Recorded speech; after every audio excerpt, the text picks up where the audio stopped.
I really had a unique introduction to the arts. My father being a professional artist, but not only that, my brother and I, Michael, are the sixth generation of artisans in our family.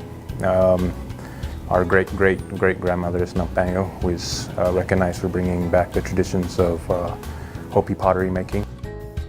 I remember him when he was very young, about 18 months old, and his first, I think, taste of creating art.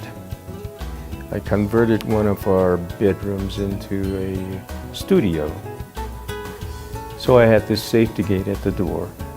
Arlo loved popsicles when he was a kid, little kid, you know. And so I opened the fridge, put him down, took out a popsicle to give to him, and he disappeared. I couldn't find him.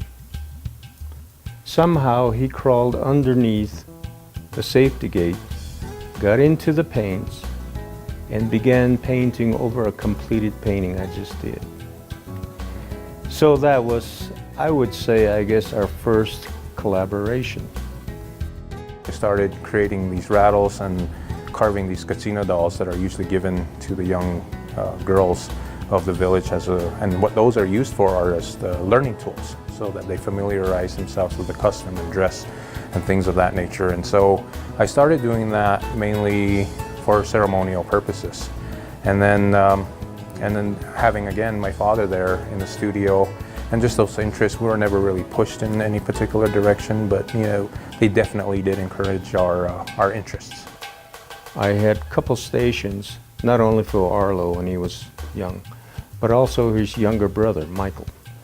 So I had two stations for them where they could just fiddle around with the materials. Never really told them what to do, but I left that all up to them.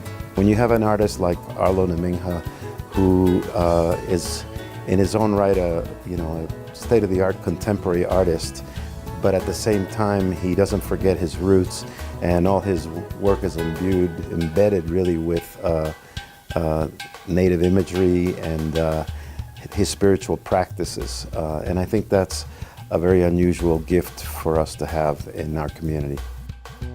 His mind is always working, and it started from something very traditional and moved into something very abstract and minimal.